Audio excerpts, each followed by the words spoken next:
Muito bem, dando sequência ao estudo de hoje, o estudo anterior foi a criação, o estudo hoje é a queda, tá? Então abram em Gênesis 3, de 1 até o 20. Mas a serpente, mais sagaz que todos os animais selváticos que o Senhor Deus tinha feito, disse à mulher: É assim que Deus disse: Não comereis de toda a árvore do jardim? Respondeu-lhe a mulher: Do fruto das árvores do jardim podemos comer, mas do fruto da árvore que está no meio do jardim, disse Deus: Dele não comereis, nem tocareis nele, para que não morrais. Então a serpente disse à mulher: É certo que não morrereis, porque Deus sabe que no dia em que dele comerdes, se vos abrirão os olhos, e como Deus sereis conhecedores do bem e do mal. Vendo a mulher que a árvore era boa para se comer, agradável aos olhos, e árvore desejável para dar entendimento, tomou-lhe do fruto e comeu, e deu também ao marido, ele comeu. Abriram-se então os olhos de ambos, e percebendo que estavam nus, cozeram folhas de figueira e fizeram cintas para si. Quando ouviram a voz do Senhor Deus, que andava no jardim pela viração do dia, esconderam-se da presença do Senhor Deus, o homem e sua mulher, por entre as árvores do jardim. E chamou o Senhor Deus ao homem e lhe perguntou: Onde estás? Ele respondeu: Ouvi a tua voz no jardim, e porque estava nu, tive medo e me escondi. Perguntou-lhe Deus: Quem te fez saber que estavas nu? Comeste da árvore que te ordenei que não comesses? Então disse o homem: A mulher que me deste por esposa, ela me deu da árvore e eu comi. Disse o Senhor Deus à mulher: Que é isso que fizeste? Respondeu a mulher: A serpente me enganou e eu comi. Então o Senhor Deus disse à serpente: Visto que isso fizeste, maldita és entre todos os animais domésticos e o és entre todos os animais selváticos. Rastejarás sobre o teu ventre, ou comerás pó todos os dias da tua vida. Porém, inimizade entre ti e a mulher, entre a tua descendência e o seu descendente. Este te ferirá a cabeça, e tu lhe ferirás o calcanhar. E a mulher disse: Multiplicarei sobremodo os sofrimentos da tua gravidez. Em meio de dores darás à luz filhos. O teu desejo será para o teu marido, e ele te governará. E Adão disse: Visto que atendeste a voz de tua mulher e comeste da árvore que eu te ordenara, não comesses, maldita é a terra por tua causa. Em fadigas obterás dela o sustento durante os dias de tua vida. Ela produzirá também cardos e abrolhos, e tu comerás a erva do campo. No suor do rosto comerás o teu pão, até que tornes à terra, pois dela foste formado. Porque tu és pó, e ao pó tornarás. E deu o homem nome de Eva, sua mulher, por ser a mãe de todos os seres humanos. Até aqui. Muito bem.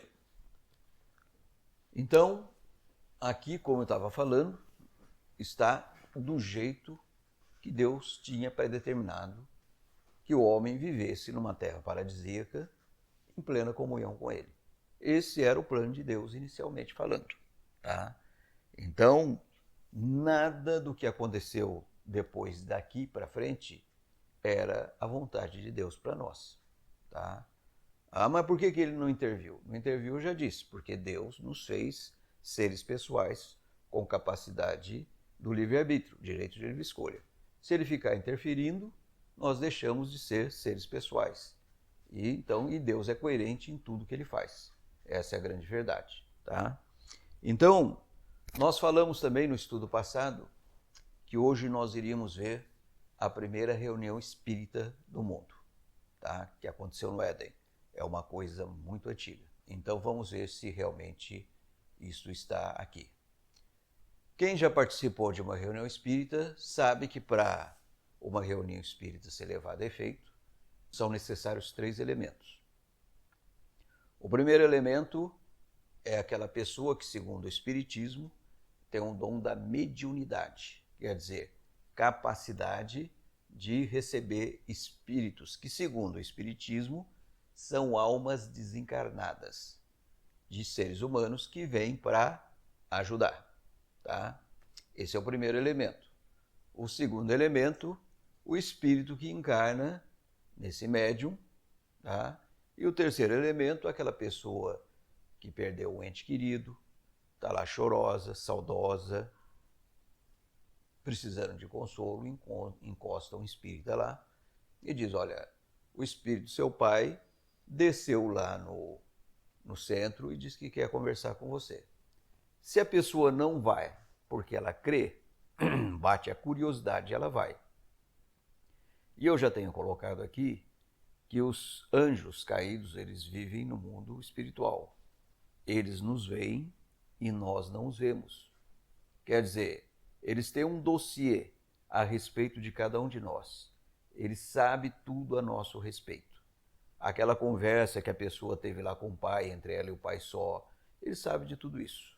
E aí essa pessoa vai lá, encarna um espírito que não são de pessoas que já morreram, que nós já vimos no estudo passado, segundo o próprio Senhor Jesus, quando o corpo morre, a alma vai para um lugar chamado inferno, porque não creu, e naquela época ia para um lugar chamado Seio de Abraão, se cresce.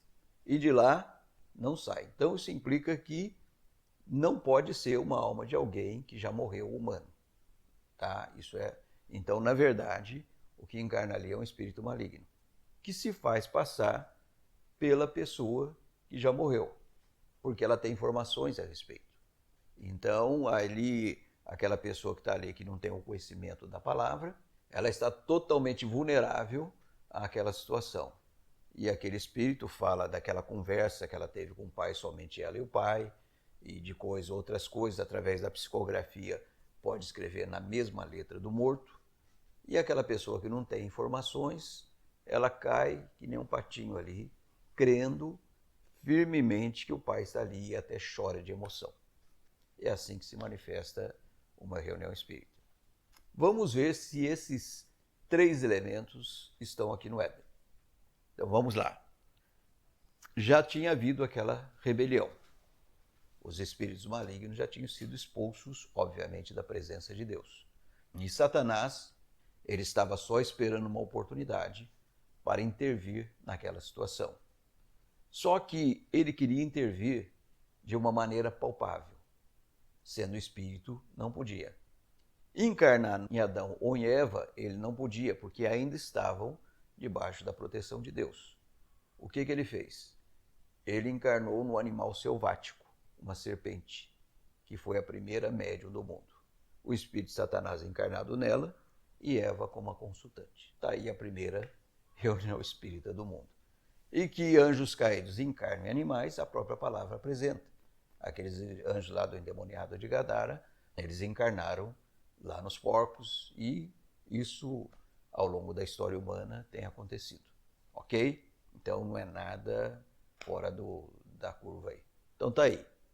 O espírito de Satanás encarnado numa serpente, ia naquela época andava ereta, e Eva como a consultante. Agora, a gente sabe que quando se manifesta esse tipo de reunião, no diálogo, a primeira coisa que se manifesta é a mentira. Tá? Porque Jesus mesmo, quando esteve neste mundo, diz que ele é mentiroso e pai da mentira, e que ele vive mentindo desde o princípio. Então, quando ele mente, ele fala do que lhe é próprio. E nós vemos que no diálogo, a primeira preocupação dele, e que tem sido ao longo dos séculos, é atacar a palavra de Deus. Tá? E a primeira coisa que ele fez, colocar dúvidas na palavra de Deus. É assim que Deus disse?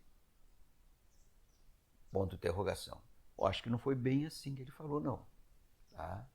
Aí Eva, ela tinha conhecimento da palavra. E é aqui que eu quero chamar a atenção de vocês. Não basta apenas ter conhecimento da palavra. Se alguém que tem conhecimento da palavra é o diabo. Ele dá nó em muita gente. Ele sabe de cabo a rabo. Mas não adianta nada para ele. Tá? Porque ele não crê. Ok? Então, na verdade, ter tão puro e exclusivamente conhecimento da palavra não resolve o problema da pessoa.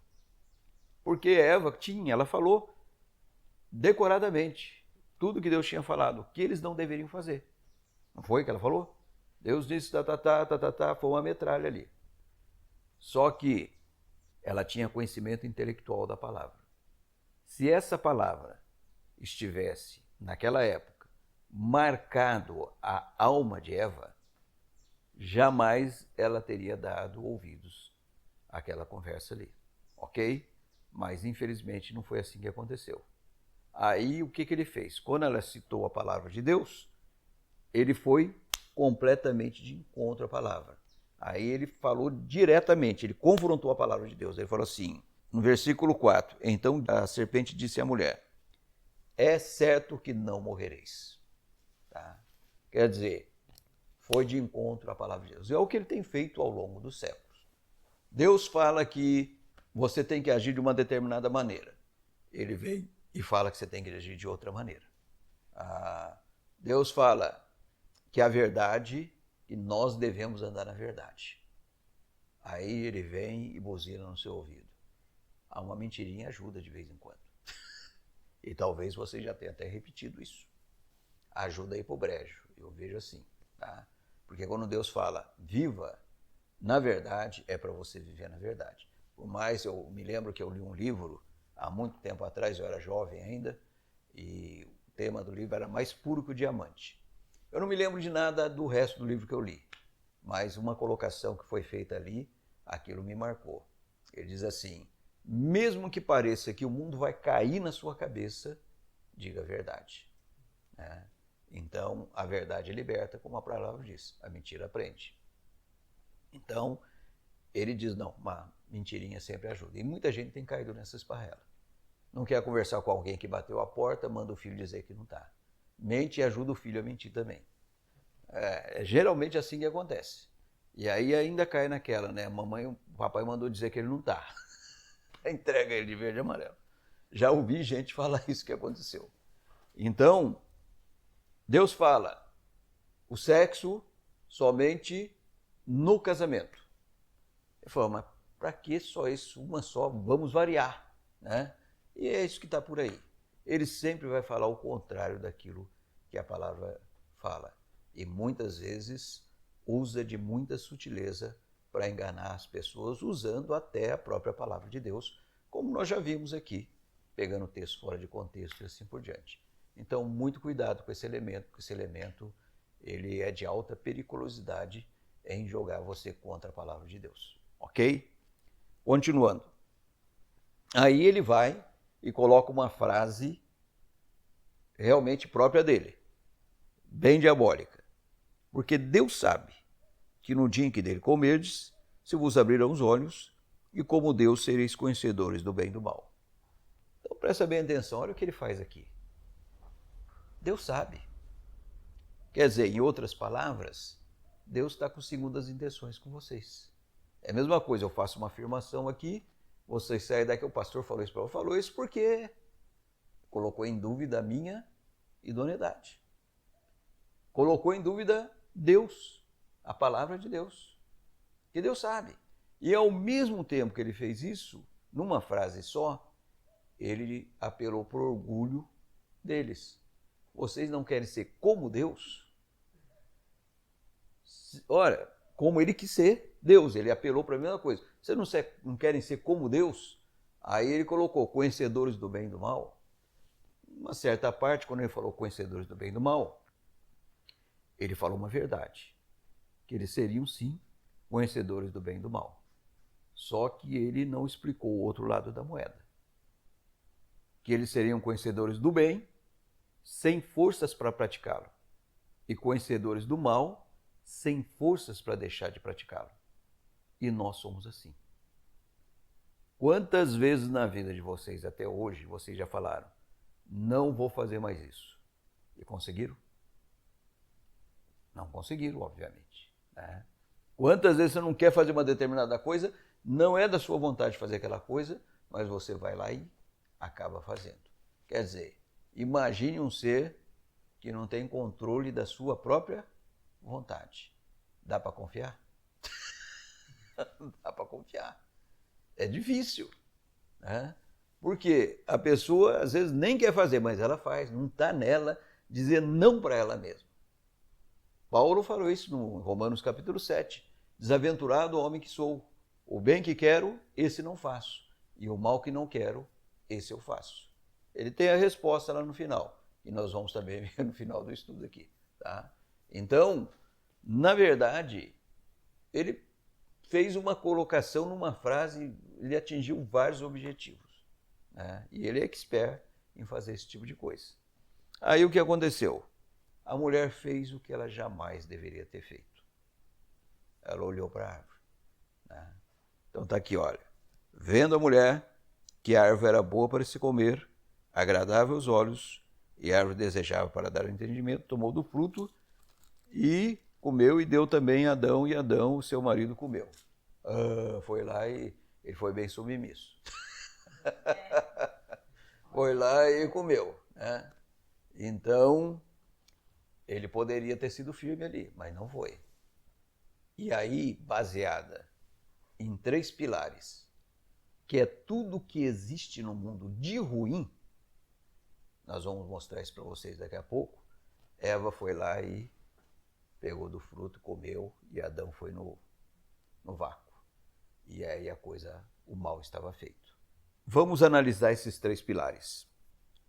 Vendo a mulher que a erva era boa para se comer, concupiscência da carne ou pecaminosidade da carne. O ser humano, atrás de satisfazer os desejos da carne dele, ele passa com o trator por cima desse, passa com o trator por cima daquele, e os problemas começam a acontecer advindos daí. É aquela... Vou dar um exemplo assim, só para a gente ter uma noção, ainda que ínfimo, em relação ao que tem acontecido por aí no meio da humanidade, caída. Tá? Namorado e namorada. Ele vira para a namorada e fala assim, você me ama? Ela fala, claro que eu te amo. Né? Você me ama mesmo? Te amo. Então, se você me ama, você vai provar para mim se você me ama. E provar para ele é que ela faça sexo com ele. Tá? Só que hoje o negócio não dá nem para usar mais esse exemplo, né? Porque a mulherada é que acaba fazendo esse tipo de coisa. Mas, tempos atrás, o que o rapaz estava querendo? Satisfazer a sua carne. Ele não estava nem preocupado se ela poderia ficar grávida ou não. Se ela ia ter um filho nos braços em hora errada, que ia acabar estragando o caminhar da vida dela. O que interessava é satisfazer o desejo da carne. Aí, atrás de satisfazer as suas finanças e viver de uma maneira da babesca, rouba o coitado do outro lá que trabalhou bastante, tá lá, tem um dinheiro guardado, ele vai lá e rouba para satisfazer os seus desejos próprios, o desejo da sua carne. Então, através dessas maneiras, ou dentro de casa uma coisa mais simples, tem lá um pudim de leite condensado, lá vai ele no pudim lá, e ele não quer nem saber se tem mais gente na casa. O importante é ele satisfazer a carne dele. Não é justo. E aí, brigaiada dentro de casa, o que você comeu? Você quer? Não é assim? O outro pode ir lá porque roubou, vai lá, acaba matando, e aí começa a bagunça. Eu estou dando apenas exemplos, porque não dá para, porque eu, se for fazer exemplo, que haja exemplo, tá? De tudo que é ruim que existe no mundo. Segundo pilar, agradável aos olhos, né? Concupiscência dos olhos ou pecaminosidade dos olhos. Jesus já falou que os olhos são a lâmpada do corpo. Se os olhos forem bons, todo o seu corpo será bom, mas se os seus olhos forem ruins, todo o seu corpo será ruim, né? Mas aqui é aquela visão ruim das coisas. Pecaminosidade dos olhos. Tudo aquilo que meus olhos veem, eu quero. E nós sabemos que nem tudo que os nossos olhos veem é possível a nós. Né? E às vezes, quero ver a casa do vizinho, que ele tem uma casa igual a essa. O carro, que ele tem um carro igual a esse. Não é assim? Vê a mulher do vizinho, opa, zebra. E às vezes dá zebra braba mesmo, em decorrência disso. Então, tem mulher que já levou o marido à falência, porque tudo que vê quer. E o cara é o tipo do Adão, vai lá e compra. Vai lá e o que acontece? Daqui a pouco ele se vê em situação financeira muito difícil. Né?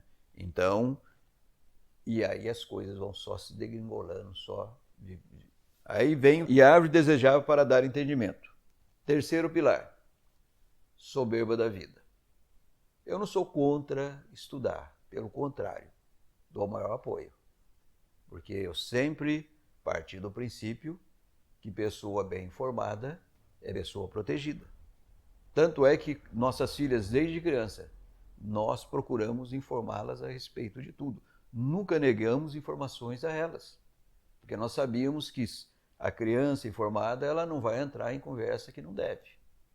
E muitas vezes os pais não tomam esse devido cuidado e os filhos sofrem as consequências. É a mesma coisa, você bem informado, intelectualmente falando, você não vai ser passado para trás facilmente. Como, por exemplo, uma vez eu estava vendo uma reportagem na televisão e tinha um pessoal comprando madeira dos índios. E o cara pegou, deu uma nota de R$ 50 para o índio não quis a nota de R$ 50. Aí ele foi lá, deu 10 notas de R$ 1, o índio pegou. Porque para o índio era a quantidade, não o valor da nota. Passou o índio para trás. Mas não passou também pela própria ignorância do índio, porque ele tinha dado 50. O índio acabou pegando menos por ignorância. Por isso que, aquilo que eu digo, pessoa bem informada é pessoa protegida. Tá? Aí o que acontece? Tem aquela pessoa que estuda de dia, de noite, beleza, eu dou todo o apoio. O problema é que é a motivação que muitas vezes está por trás disso. A pessoa fala assim, estuda tal de dia, ainda hei de ter um DR na frente do meu nome, doutor. Né? Aí fulano se forma, vai lá, tal, aí você encontra, ô Zé não, doutor José, já não te olha mais da maneira como, quantas vezes vocês já não passaram por isso, né? E até nem em questão de formatura, às vezes a pessoa começa a se dar bem na vida, a juntar um certo dinheiro, já começa a olhar você de cima para baixo, a tal da soberba da vida. Uma casa de 200 metros quadrados, eu creio que é uma casa boa, essa casa minha, eu acho que até mais do que a gente precisa, bom para morar. Ele já faz uma 300, 400 metros quadrados, coloca 2 carros na garagem e sai que nem um pavão, né? Soberba da vida. E atrás da busca desses 3 elementos, 3 pilares, é tudo as coisas, as maldades têm se manifestado no mundo. E não é por aí, não é por aí. Tá? Então, abram em 1 João 2, 15 a 17. Diz assim, não ameis o mundo nem as coisas que há no mundo. Se alguém amar o mundo, o amor do Pai não está nele. Porque tudo que há no mundo, olha o que ele fala aqui, ó, tudo o que há no mundo, a concupiscência da carne, a concupiscência dos olhos e a soberba da vida, não procede do Pai, mas procede do mundo. Ora, o mundo passa bem como a sua concupiscência. Isso tudo vai passar. Aquele, porém, que faz a vontade de Deus é que vai permanecer eternamente. É uma questão de escolha. Tá? Então, aqui está dizendo que tudo que existe no mundo, de ruim, está baseado na concupiscência da carne, concupiscência dos olhos e soberba da vida, que leva às maldades que nós temos dia a dia sendo informados a respeito, infelizmente, delas. Né? Então, baseada nesses 3 pilares, ela foi lá e pegou a fruta e comeu. E aconteceu o que eu chamo do pecado original. Ela foi lá e comeu a fruta. A Igreja Católica, durante milênios, ensinou que o pecado original foi o pecado, segundo eles, de sexo. Que quando eles se relacionaram sexualmente, caíram. E quando você faz uma colocação que não é verdade em nome de Deus, é claro que as consequências negativas vêm. Né? E muitas gerações sofreram o impacto desse tipo de colocação. Eu vou dar alguns exemplos. Muitos casamentos foram para o brejo por causa desse tipo de afirmação em nome de Deus. Houve época aqui no mundo, não muito antes de nós, mas houve época em que, quando o marido e esposa casados, dentro da perspectiva da palavra de Deus, eles iam ter relação sexual, a mulher não poderia manifestar, exprimir reações ali no ato sexual. Ela não poderia exprimir nenhum. Se ela desse uma gemida ali, o próprio marido ia chamá-la de prostituta. Agora, imagine que relacionamento que se manifestava ali. Um relacionamento totalmente indevido. Né? Aí o que acontecia? Lá fora, a prostituta podia virar no avesso. E aí adultério. E muitas mulheres tiveram que curtir isso ao longo, porque isso deu a reação do feminismo aí. Muitas mulheres tiveram que curtir um relacionamento totalmente falso, ser submetida a uma situação terrível, até o final do casamento dela. Até o final da vida dela, no caso, o casamento e o final da vida. Então, as mães falavam para as moças, você quer ter filho? Então você tem que casar. Quer dizer, o casamento era um mal necessário, por causa dessa visão errada. E vocês mesmos já devem ter passado por isso nas escolas, quando lá na escola o professor começou a dar educação, que eles não educam nada, na verdade, educação sexual. Quando entra numa certa área dessa, geralmente as pessoas ficavam constrangidas ou maliciavam. Nunca olhavam para essa situação como uma coisa normal, natural, que Deus fez. Por quê? Quem criou todas as coisas? Deus. Quem criou o sexo? Deus. O sexo é ruim? Não, porque Deus não cria essas coisas ruins. Ele criou para o benefício do próprio ser humano. Tá? Agora, quando é que o sexo se torna, e eu quero colocar aqui, abominável aos olhos de Deus? Quando ele é realizado fora do padrão que Deus determinou que ele fosse, isto é, fora do casamento. Fora do casamento é prostituição. Porque o pessoal pensa que prostituição é a mulher que se prostitui lá vendendo o corpo, e hoje tem homem também, né? Mas prostituição, no sentido exato da palavra, quando você se relaciona com alguém que não é sua esposa ou quando você se relaciona com alguém que não é seu marido. Isso é prostituição. Isso é uma afronta ao caráter santo de Deus. E também a Bíblia diz que é poluição da terra. Por que é poluição da terra? Quando dois elementos, dois seres humanos se reúnem, se manifestam através do sexo, aqueles dois corpos se tornam uma só carne. Agora imaginem para vocês verem a confusão. Uma só carne aqui, uma só carne lá, uma só carne acolá e assim por diante. Está virando um esgoto a céu aberto esse mundo aos olhos de Deus.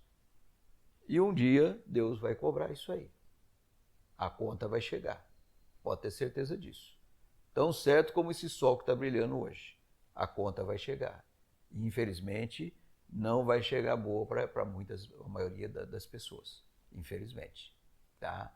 Então, na verdade, o sexo dentro do casamento, dentro do lugar que Deus determinou que ele fosse manifestado, ele é santo, justo e até bom. Né? Deus colocou isso como uma expressão máxima entre duas pessoas que se amam responsavelmente. Não só, como já foi colocado e ensinado, para reprodução.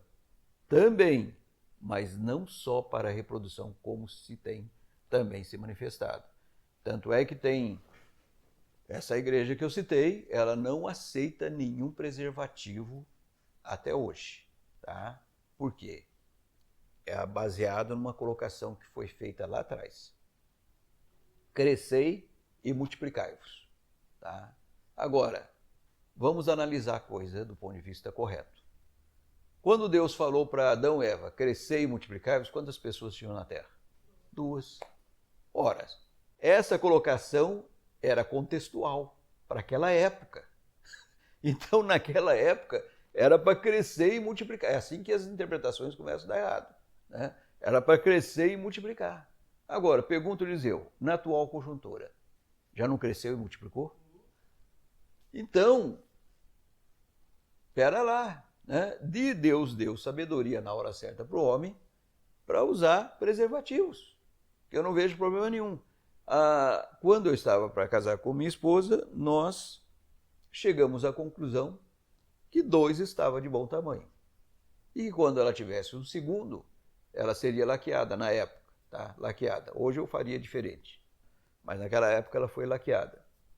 Crendo da seguinte maneira, que se Deus quisesse que nós tivéssemos um terceiro ou um quarto filho, não seria laqueadura que iria neutralizar isso. Tá? Porque a vontade de Deus é soberana, independentemente das circunstâncias. Eu creio dessa maneira. Então, crendo assim, usando aquele texto que Jesus falou, sede simples como uma pomba e prudentes como uma serpente, por uma questão de prudência, nós agimos assim, Deus abençoou e disse amém. Até hoje nós estamos com 2 filhas. Tá? E é assim que tem que ser. Agora, encher a casa de filhos na atual conjuntura é maldade, se torna uma maldade. E, de acordo com outros tempos, Deus deu sabedoria para o homem também ter tecnologia justamente para evitar que isso aconteça. Eu vejo assim. E também eu quero também provar, fisiologicamente falando, que o sexo também não foi feito somente para reprodução. Como eu já disse, por uma expressão máxima também entre duas pessoas que se amam responsavelmente. Por exemplo, a mulher passa por duas passagens de idade, a puberdade e a menopausa. É sabido que quando a mulher passa pela menopausa, ela deixa de ser fértil, quer dizer, ela não reproduz mais. Se o sexo fosse feito somente para reprodução, o prazer também deveria cessar a partir daí. E é sabido que não se cessa o prazer.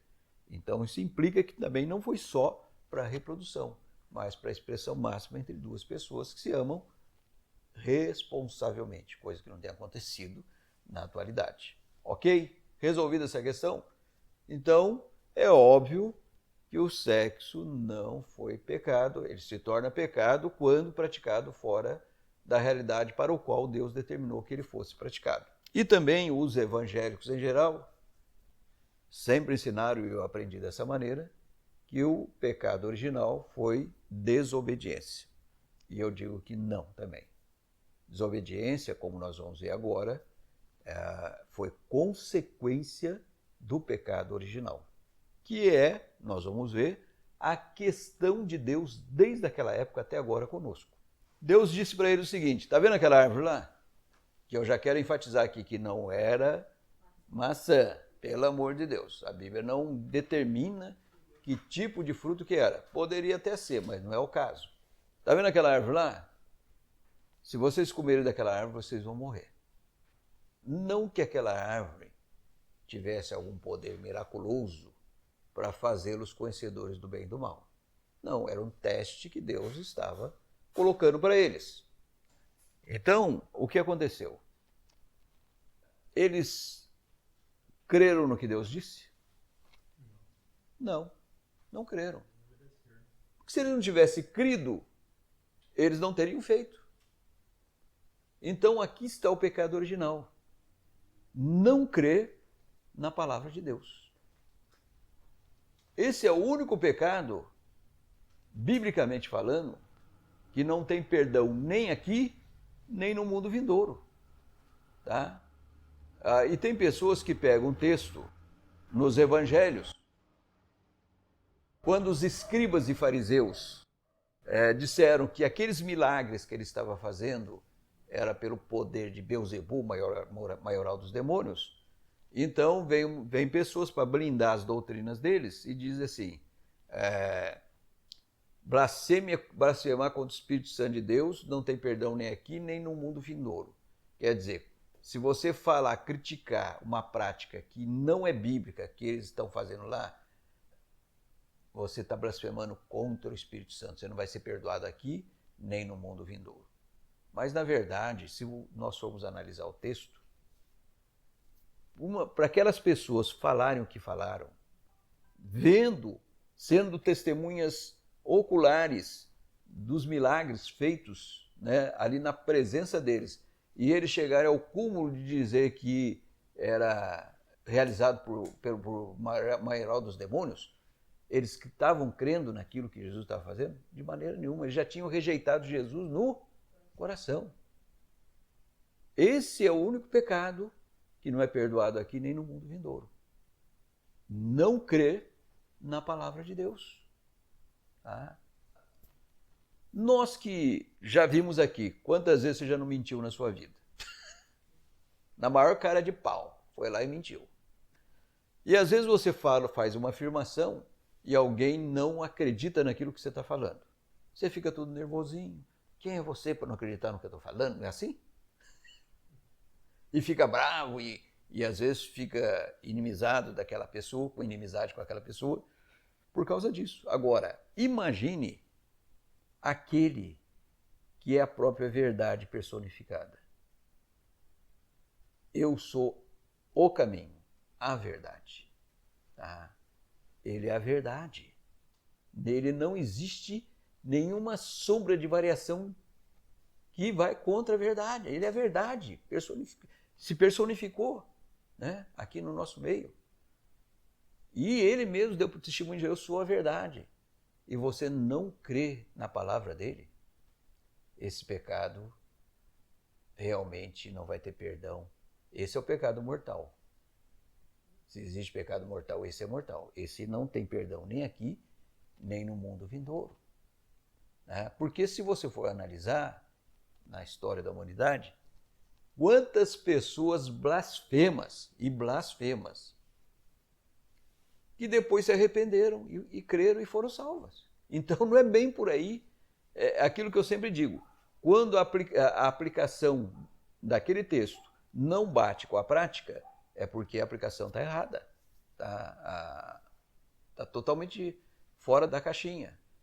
A interpretação, melhor dizendo, ela está totalmente errada. Então, na verdade, a única questão de Deus com o ser humano é crer ou não crer na palavra dele. E o exemplo que eu gostaria de trazer aqui, 2 exemplos bem claros que a palavra de Deus deixa bem claro para nós, é em relação quando Deus e mais 2 anjos apareceram para Abraão, lá onde ele estava, lá no maior calor do dia, devia de ser por volta de meio-dia, e na conversa ali, depois que eles comeram, Deus falou para Abraão, olha, daqui 1 ano aí, Sara vai estar com um filho no colo. E Sara tinha 90 anos e Abraão quase 100. E o texto lá mostra que Sara, quando ela estava lá dentro da tenda e ouviu aquilo, ela sorriu, não facialmente falando, ela sorriu internamente falando. Eu, nessa idade, vou ter um filho. Quer dizer, ela não creu na palavra de Deus. Deus lá de fora falou, por que sua mulher riu? Ela escutou, falou, não ri. E ela não tinha realmente, facialmente rido, mas no coração sim. E Deus trata conosco lá, aí que é o problema do pessoal. Deus vê lá dentro. Ele te conhece mais do que você mesmo se conhece. Tá? Então, ele falou, não, é certo que riste. Porque tu riste, o nome do seu filho que vai nascer vai se chamar Isaac, que em hebraico quer dizer riso. Para ela, o resto da vida dela lembrar que ela não creu na palavra de Deus. Cada vez que ela falava Isaac, riso, lembrou. Isaac, riso, lembrou. Um outro caso é de Zacarias, marido de Isabel, que foram pais de João Batista, que foi o precursor de Cristo. Ele era sumo sacerdote e naquela época era o turno dele e uma vez por ano o sumo sacerdote entrava no Santo dos Santos. E quando ele entrou no Santo dos Santos, ele deu de cara com o anjo Gabriel lá dentro, que estava dizendo que ele que era passadão e a mulher dele também passadona, na mesma perspectiva, não tanto quanto Sara, mas era passadona e também estéril. E o anjo estava dizendo para ele que a mulher dele ia ficar grávida, ia ter um filho. E ali o texto mostra que ele também não creu na palavra do anjo. O anjo falou para ele, tudo bem, você não creu na minha palavra, você vai sair daqui mudo e só vai falar o dia que o seu filho nascer. E ele saiu dali, ele só foi falar no dia que João Batista, ou Batista, nasceu. Tá? Só para vocês terem uma ideia de como é de suma importância crer nessa palavra. Ah, mas por que eu tenho que crer? Porque ele sabe das coisas que nós não sabemos. Se ele fala que a coisa tem que ser assim, leve a sério. Leve a sério, porque é daquela maneira que tem que ser. Se ele fala se a coisa... leva a sério. Tá? É muito simples eu provar que o pecado original foi falta de fé na palavra de Deus, falta de crer na palavra de Deus. Tá? Vamos dizer que o Cael aqui está com dor de cabeça. E eu passo uma simpatia para o Cael. Cael, dá 3 piruletas no ar, que essa dor de cabeça sua vai passar. Vira as costas e vai embora. Se o Cael creu na minha palavra, eu nem bem virei as costas, ele está dando 3 piruletas. Mas se ele não creu, ele vai fazer? Não vai fazer. Entenderam? Tanto é que Deus também não deixa as coisas à toa. Ele falou, assim como por falta de fé na minha palavra o homem caiu, a única maneira de o homem se aproximar de mim tem que ser pela fé na minha palavra. Você vê como é que a coisa agora encaixa? Então ele também falou, esse é o jeito que... Então, para vocês voltarem, tem que ser pelo mesmo caminho que vocês caíram. Tanto é que essa fraseologia aceita Jesus, como tem sido usado por aí, ela não é bíblica. Essa fraseologia não tem na Bíblia. Fraseologia da Bíblia, pode olhar. Crê no Senhor Jesus Cristo. Aquele que crer será salvo, o que não crer já está condenado.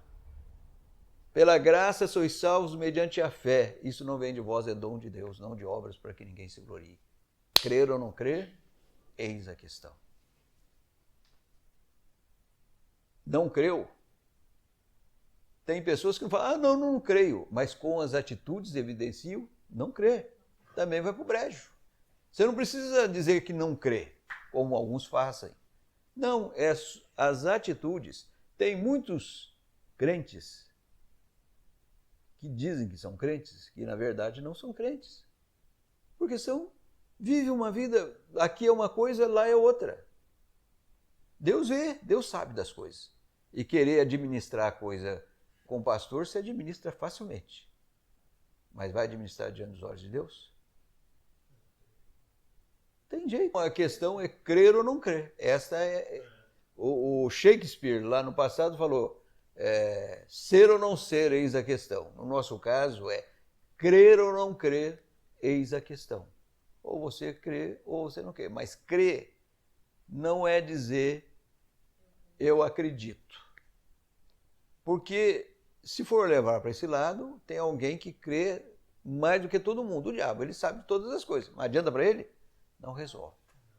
O crer verdadeiro significa a consequência do crer verdadeiro, como já falei lá atrás, leva à obediência. Você não obedece para ser salvo. Você obedece porque foi salvo. Nós vamos ver na sequência do estudo, não vou entrar nesses detalhes agora, apenas estou dizendo isso. Então, um verdadeiro Filho de Deus que creu de fato, ele leva forçosamente uma vida de obediência. Por isso, ele é como o homem do Salmo 1, que diz que bem-aventurado o homem que não anda segundo o conselho dos ímpios. Vamos fazer tal coisa. Não vou. Não se detém no caminho dos pecadores, nem se assenta na roda dos escarnecedores. Antes, o seu prazer está na lei do Senhor. E na sua lei medita de dia e de noite. Ele é como árvore plantada junto à corrente de águas, que no devido tempo dá o seu fruto, cuja folhagem não murcha, porque uma árvore junto a uma corrente de água, ela sempre tem a folha verde, que ela está junto à fonte. É como um homem junto à palavra de Deus, baseado na palavra de Deus. E tudo quanto fizer, será bem sucedida, porque feitas em Deus. Então, o homem tem duas escolhas. Crer na verdadeira recepção da palavra, ou não crer. Esta é a proposição de Deus para nós. Então, entenda isso. Esse foi, na verdade, sem sombra de dúvida, sem medo de errar, o pecado original, que é a questão de Deus conosco. Então, muito bem. Aí, o que aconteceu? Aconteceu o que não deveria ter acontecido. O homem caiu. E quando o homem caiu, à semelhança dos anjos que caíram, a natureza dele, a essência dele se transmudou totalmente. O homem que foi criado para a adoração de Deus passou a adorar a si mesmo. Tá? E o ser humano é assim. Quando você acorda de manhã, a primeira pessoa que você pensa é você. O homem é assim. Primeira coisa, o que eu vou fazer hoje? O que eu vou não sei o que eu... É assim. Né? O homem se pauta, ele se tornou um ególatra, quer dizer, adorador de si mesmo. O que ele pensa é pensando no que eu vou ganhar, no que eu vou receber, e geralmente a coisa é sempre voltada para si mesmo.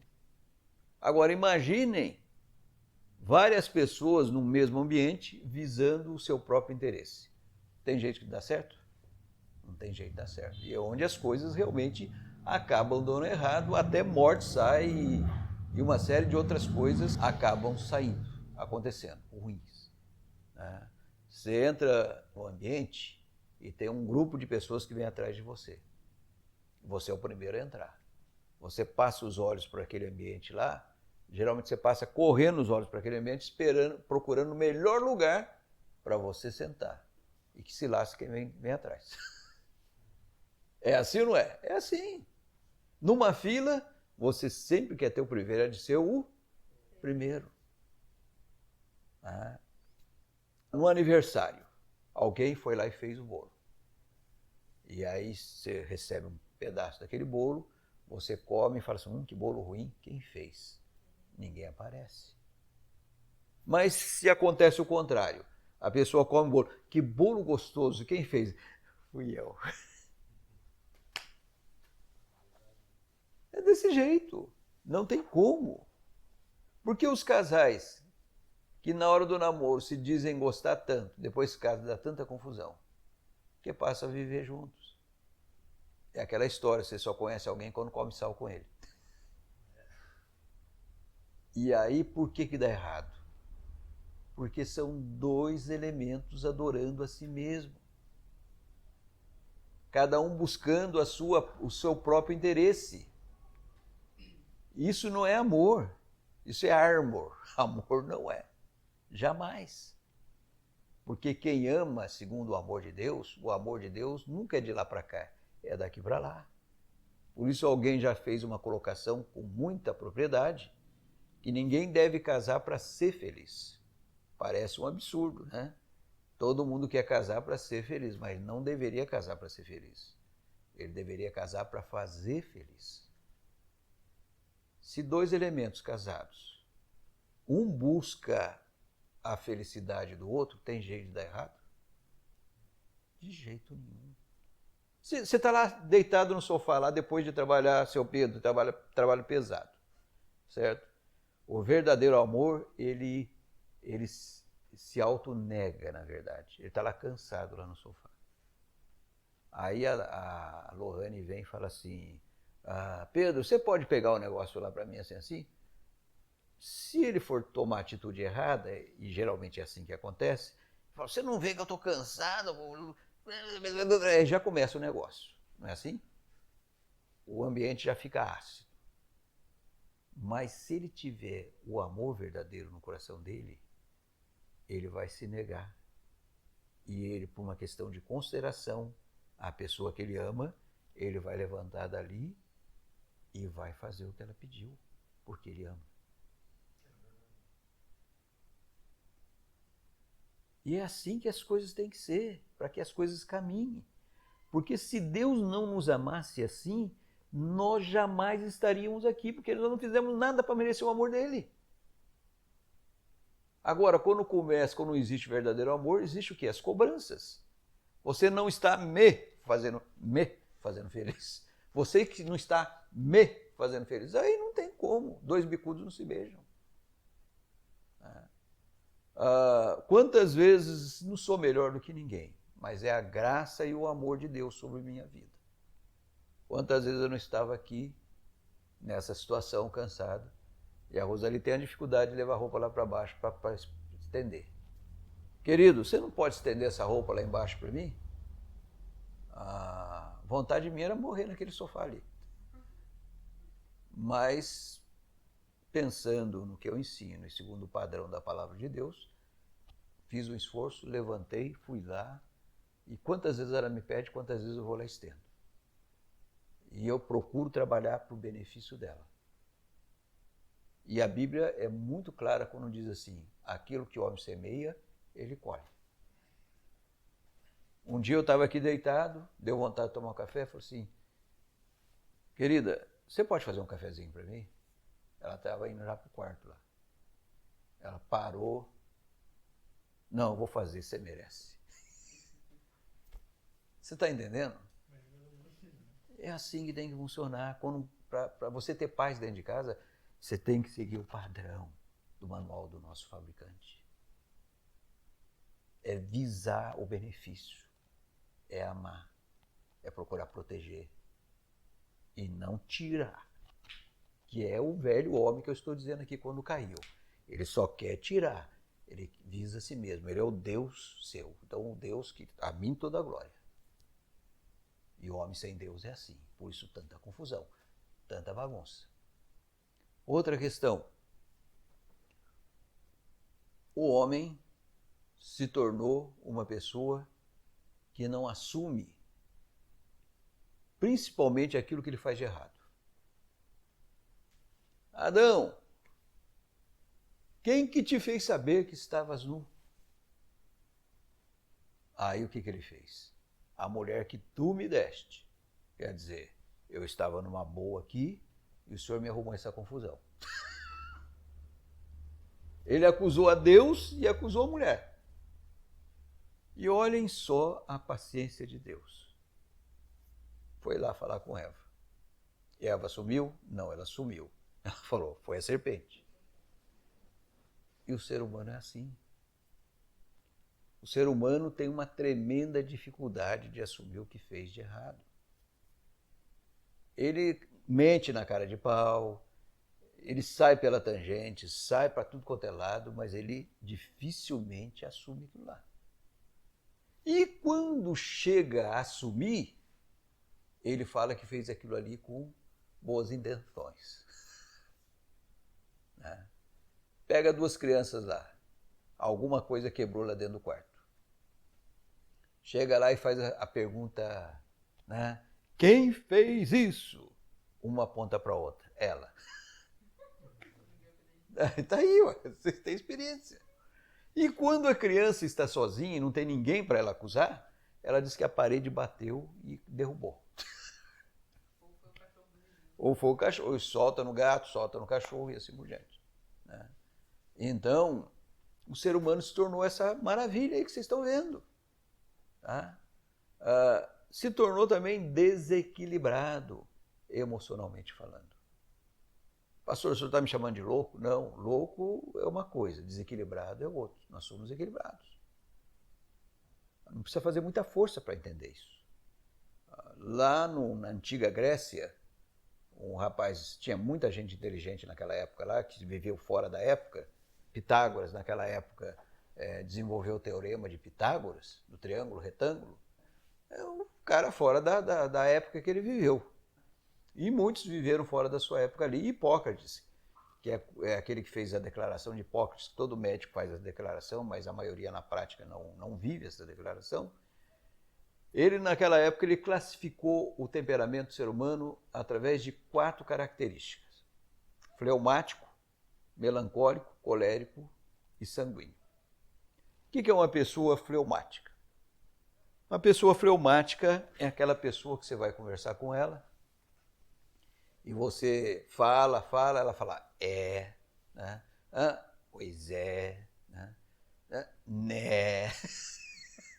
Ela não gosta de muita falação na cabeça dela. E sempre responde com monossílabos. Tá?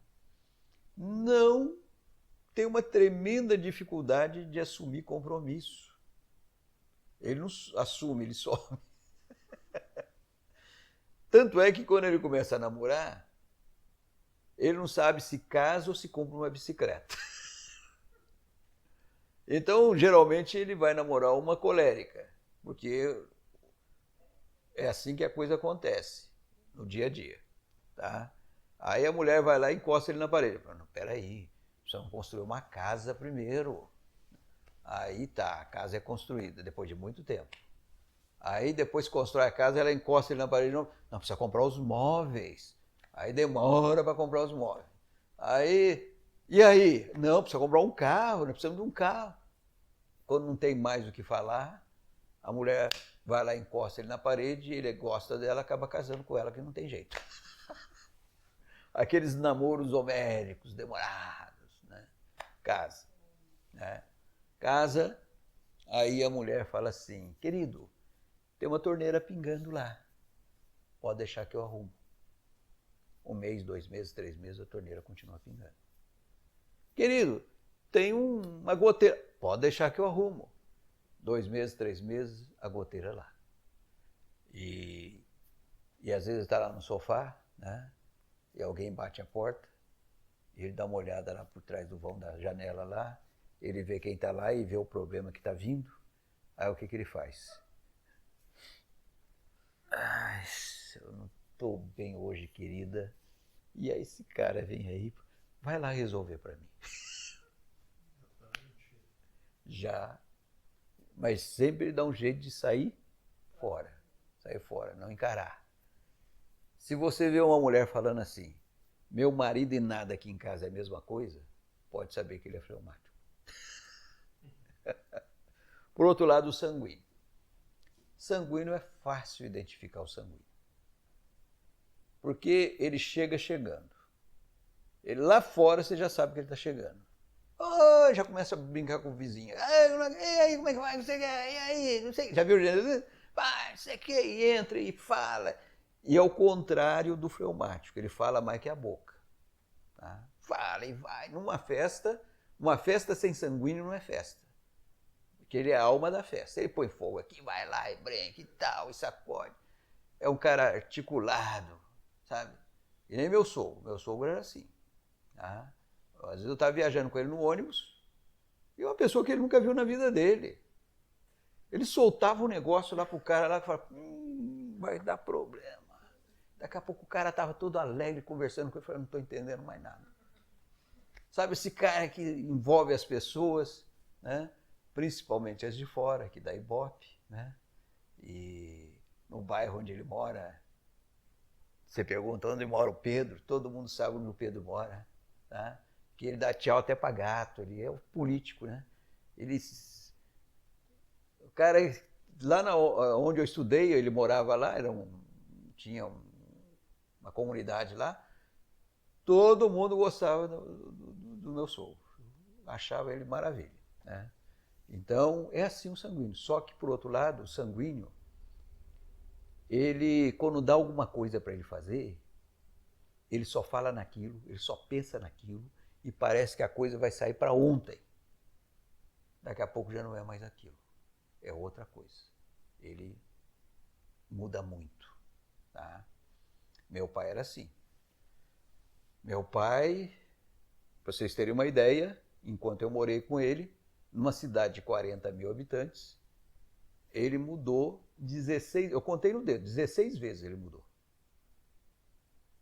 Começava a colocar defeito na casa, as galinhas já levantavam os pezinhos, era só amarrar, estava pronto para mudar. Eu conheci a molecada dos 4 cantos da cidade. Ainda bem que ele era um excelente comerciante, sabe? Onde ele punha a mão, o negócio ia para frente. Ele se dava esse luxo. Ele mudava de comércio, eu trabalhei com ele, por isso que eu conheci muito o comércio. Ele tinha desde papelaria, jastec, leiteria, posto de gasolina, bar, tudo que você possa imaginar, e por último, material de construção. Tá? E não parava. Graças a Deus não largava a família, coisa que não largou foi a família. Mas assim, ele enjoava das coisas. Ele enjoava das coisas. E o sanguíneo é assim. Não para emprego. E a família fica daquele jeito. Né? Vai ou não vai. Esse é o sanguíneo. E ele gosta de ajudar muito os de fora. Porque os de fora dá Ibope. Os de dentro, aí começa a dar um problema aí. Aí todo mundo acha ele a 8ª maravilha do mundo. E chega nele e fala assim, para a mulher dele assim, que maridão que você tem, né? Ela fala assim, porque é a mesma coisa que viver com uma bomba relógio dentro de casa. Ele é explosivo, explode fácil. Por outro lado, o melancólico. O melancólico é aquela pessoa também não tão como o sanguíneo, mas também não tão quanto o fleumático. Fica no meio ali entre um e outro. Não gosta de muitas amizades, gosta de poucas amizades, não é perfeito, mas é perfeccionista, e ela procura ser fiel àquelas amizades. E quando uma dessas amizades pisa num tomate com ela fala, em 1930 fulano me fez isso, e não esquece.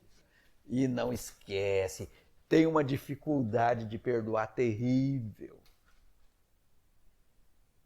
Quando alguém vem dar um sacode nela, ela fica... Aí ela sai dali. Por que você não falou isso? Você deveria ter falado isso. Você deveria ter falado aquilo.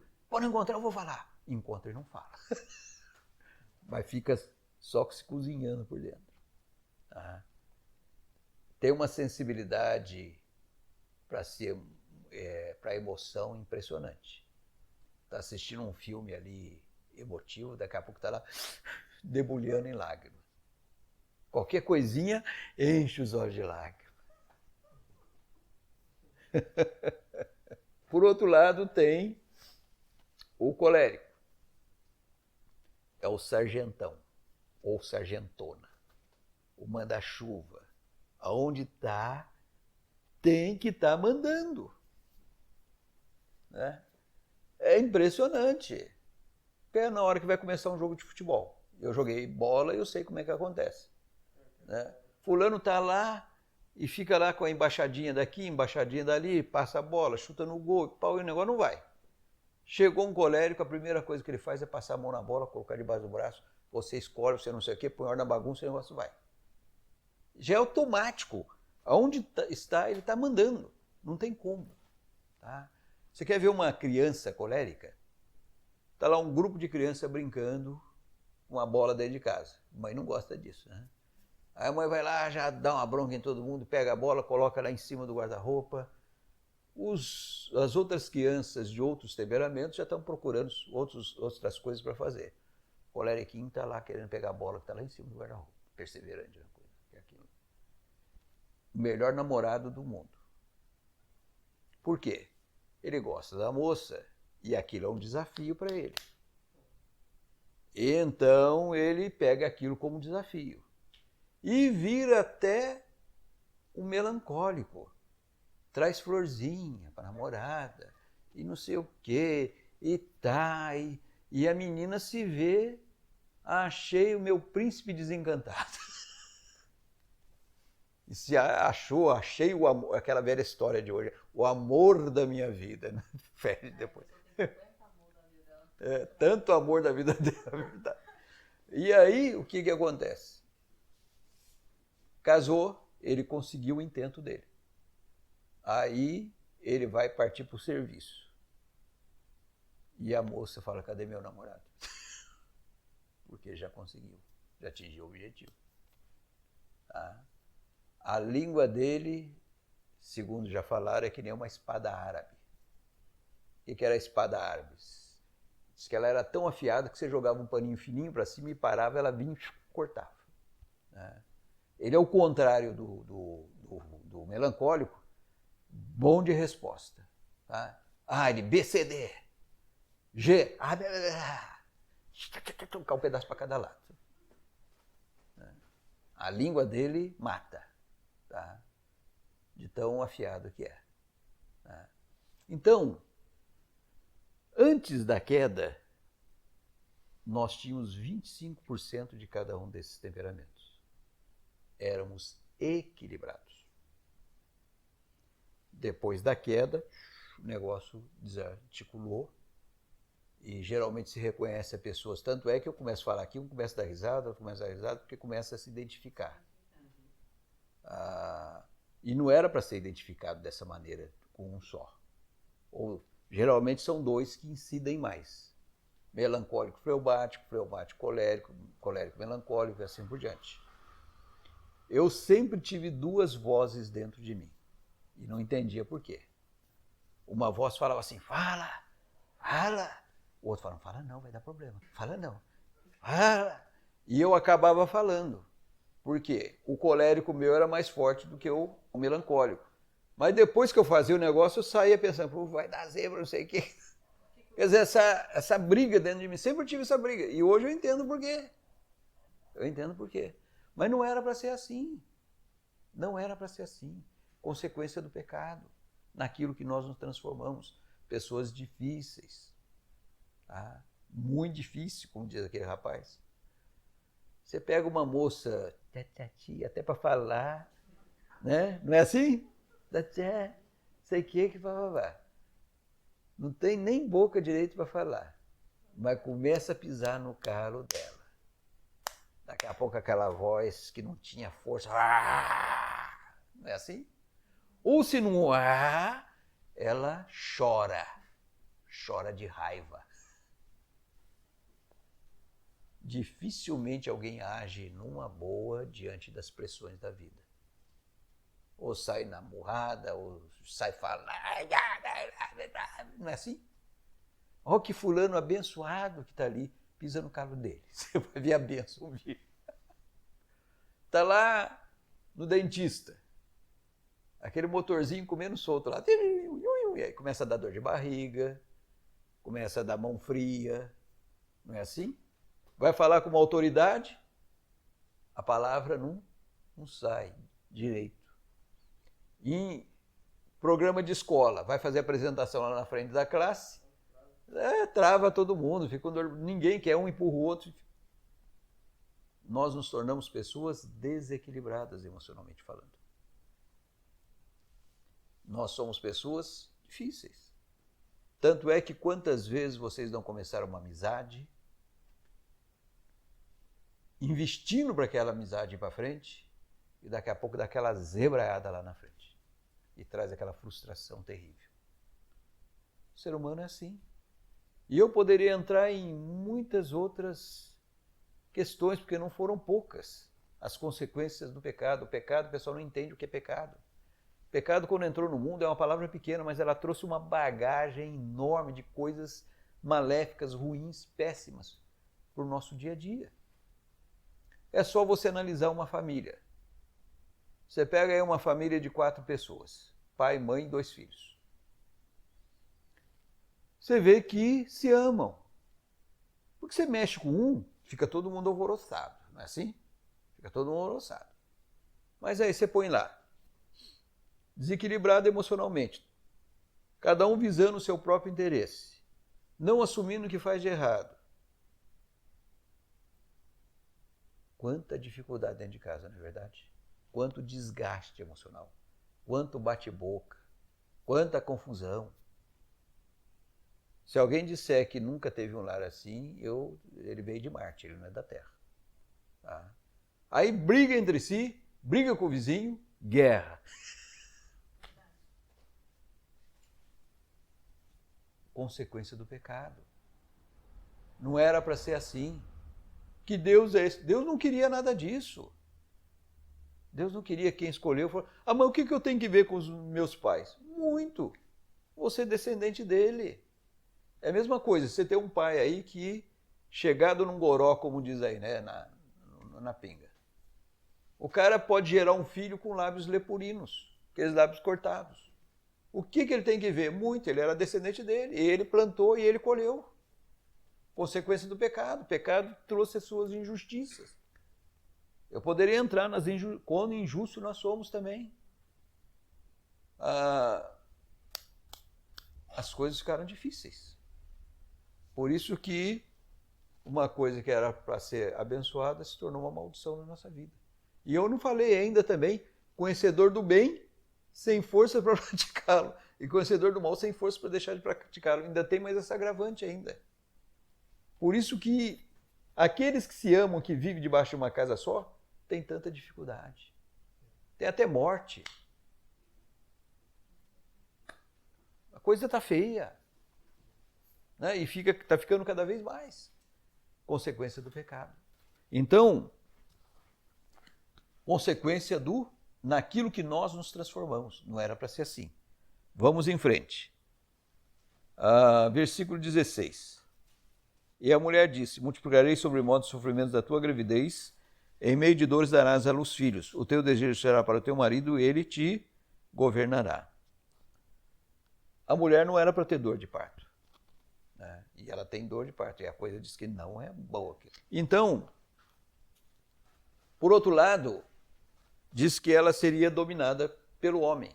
O seu desejo será para o teu marido, ele te governará. A mulher, por causa do feminismo que veio em decorrência de muitas atitudes erradas do homem, nisso que eu vou falar, eles reagem contra, mas é a realidade da própria mulher. Até hoje, dando esse estudo, a única mulher que diz que não concordava, ela falou assim, então eu sou homem. Você falou assim para mim, então você deve ser mesmo. Porque todas as mulheres falaram que não, é dessa maneira. E é dessa maneira. A mulher, na verdade, Deus colocou nela um sentimento de dependência do homem. Existe em cada mulher isso. E toda mulher busca esse tipo de coisa no homem.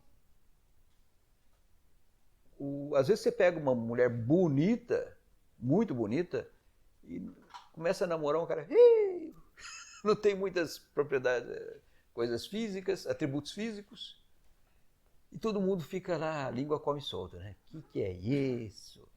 Credo, o que ela viu nele? No BBB, aquele papo lamentável. Mas, na verdade, é o seguinte, ele pode não ter muitos atrativos físicos, mas ele é aquele homem de posição, líder, que toma atitude, de atitude, é tudo que a mulher quer. A pior coisa para a mulher é encostar numa cana quebrada e virar com as perninhas para cima. É terrível para ela.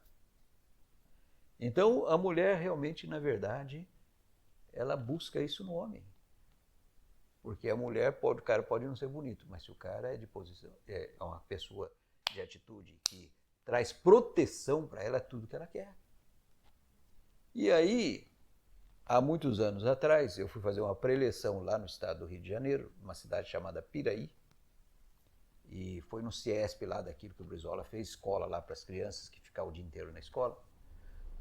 E foi no pátio lá desse colégio e tinha muitas mulheres na plateia lá. E eu fiz a seguinte afirmação. Sabe quem são os maiores machistas do mundo? Quem? Eu falei, as mulheres. Ah, para que eu falei isso? Ah, para quê? Você só via voz fina, gritando lá. E eu deixei elas se manifestarem. E aí, a hora que elas se acalmaram, eu virei e falei assim, querem ver eu provar isso? Uma na frente logo falou para mim, quero ver você provar. Falei, então vamos lá. Fiz a pergunta, quem que cria os meninos mais achegadamente? As mulheres. Quem que diz para o menino, homem não chora? As mulheres. Quem que diz para os meninos, sai daqui que o lugar de homem é lá fora? As mulheres. Ela vai instilando o quê? A visão que ela quer do homem, macho, firme. Só que eles crescem, se tornam machista e ela não gosta da obra de arte dela. Agora, eu quero dizer para vocês que nem machismo e nem feminismo é da vontade de Deus. São extremos. Deus não anda nos extremos, Deus anda no equilíbrio, porque Ele é o próprio equilíbrio em pessoa. Então, quando você realmente desce do seu pedestal de machista, o homem, e faz o que deveria fazer, amar, aí acha lindo, né? Não deveria ser por aí, deveria ser a coisa mais normal, natural do mundo. Um visar o bem do outro. Se a sociedade vivesse segundo o amor altruísta, que é o amor de Deus, morrendo para si mesmo, negando-se a si mesmo, saindo do encosto que está ali para fazer, para ajudar, tem jeito de dar errado. Como que vai dar errado? Não tem como. Mas o pecado trouxe todas essas consequências. A gente quer andar bem e não consegue muitas vezes. Sabe por quê? Por não conhecer esse livro aqui. Essa é a grande verdade. E muitos conhecem, mas não praticam e fica do mesmo tamanho. É aquilo que eu estava falando lá no início em relação a Eva. Não basta só conhecer, tem que viver. Tem que marcar a alma para as coisas mudarem, tomarem rumos diferentes para a glória de Deus. Sempre tem que ser a glória dele. Tá? Outra consequência. O homem antes trabalhava e não se cansava. Já pensou você trabalhar naquele trabalho duro lá e sair inteirinho, sem problema? Que coisa boa, hein? Seria muito bom. E era assim antes da queda. Após a queda, o homem passou a trabalhar com cansaço. No suor do rosto, comerás o teu pão. Né? Cansaço. Chega em casa, né? Querendo achar um barranco para encostar. Ou sofá, vamos dizer assim. O vagabundo, ele olha para isso aqui e fala que o trabalho entrou como consequência do pecado.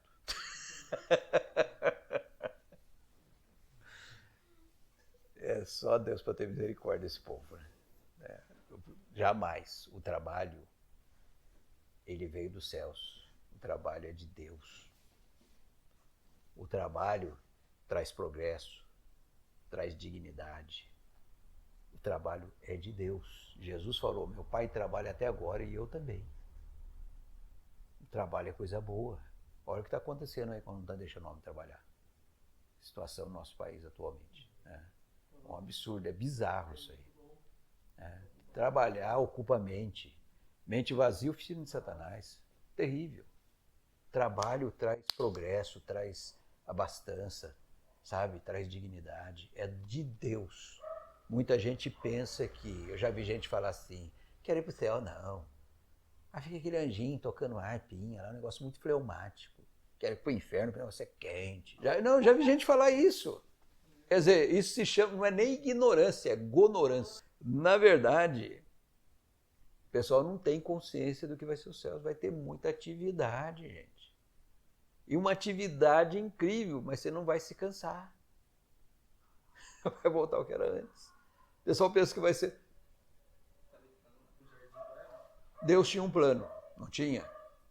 E aquele era o plano de Deus. Os planos de Deus, a palavra de Deus, que jamais podem ser frustrados. Então é óbvio que ele vai trazer o plano inicial dele melhorado ainda, pelo que eu entendo aqui. Tá? Melhorado. Porque Deus é Deus. E muitas vezes eu ficava pensando, mas por que Deus permitiu tudo isso? Né? Não está isso escrito na Bíblia, mas a gente analisando pode chegar a essa conclusão. Tá? Presta bem atenção. Fez os anjos, deu livre-arbítrio para eles. E aconteceu o que aconteceu.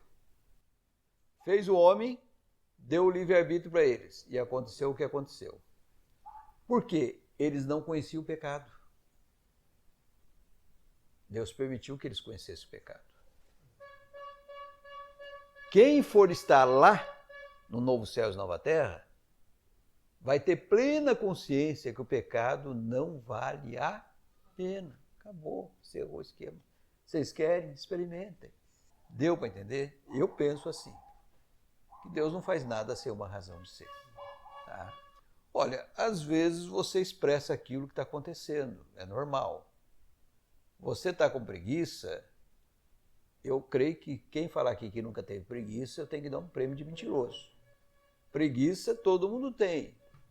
Agora, o problema é não dar vazão a ela. Eu me lembro lá na minha terra, quente para chuchu, e depois que você almoça, né, dá aquela nhaca em você, e com o estômago cheio, voltando para o meu trabalho, material de construção, e eu chegava lá, a minha vontade era encostar no balcão e ficar lá encostado o resto do dia. O que eu fazia para acabar com aquela nhaca? Pegava um saco de cimento, jogava para lá, pegava um saco de cimento, jogava para lá, ficava bonzinho, encarava o resto do dia. Agora, o que não pode acontecer é dar vazão a ela.